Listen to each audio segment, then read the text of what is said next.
Veteran Nollywood actor Prince Ifeanyi Dike has gone to meet his creator.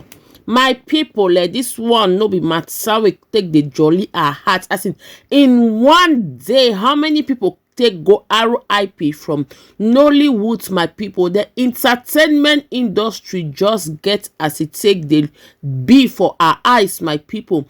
But anyways, guys, welcome back to this YouTube channel. Good morning, good afternoon, good evening, depending on where you're watching from. If today is the first time you're stopping across my YouTube channel, you're highly welcome. May God bless you as you set in. So my beautiful people, the matter we get on top of our table now about this our veteran Nollywood actor Prince Ifeanyi Dike. My people, now just today where we get up come make news out say we don't first lost two Nollywood actors. Yes, that is that veteran actor Victor and the uprising actor, my people, Henry. Again, just like 1 hour ago, my people, this news just pop up like this. Say this veteran Nollywood actor don't go meet Papa God. The matter just make us constantly look like what is happening. Entertainment industry, specifically Nollywood, what it take they happen for there. The matter just the very sad colleagues they don't come out stick on they cry like Nollywood say they not in blackout season, like they know they just cover eye like that. From one cry to another, one R1P to another, what it take they happen. Now a lot of course people they ask themselves, my people, news will get to us now say this our veteran Nollywood actor like that he dey battle kidney related ailment for years now, and after some time so my people it just go like that. Say he don't be hospitalized for some weeks now, and now so it take lego over this kidney related ailment. My people, I don't know what to think about this video, but I believe say make we join hands, take pray for Nollywood industry as make we play for the entertainment industry. Like what it take they happen, make it come they stop now, my people. It's so many deaths in a day and in a month and in an expense of 2 or 3 months, my people. So make we join heads, my beautiful people, pray for the family, pray for the industry, may they accept their loss, my people.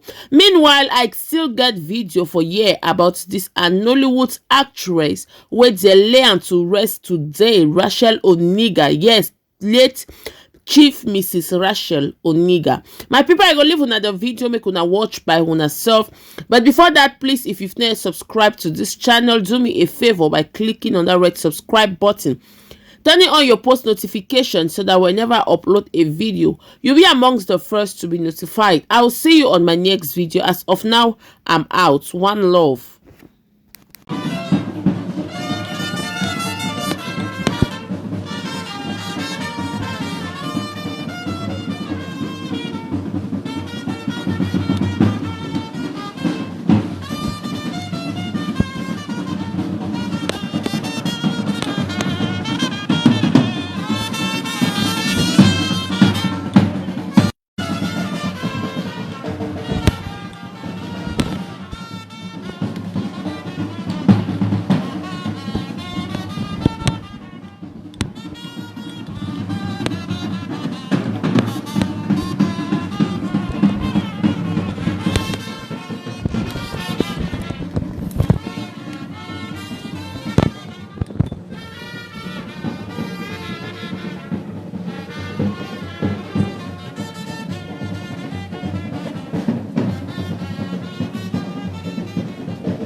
Take. Guy, take.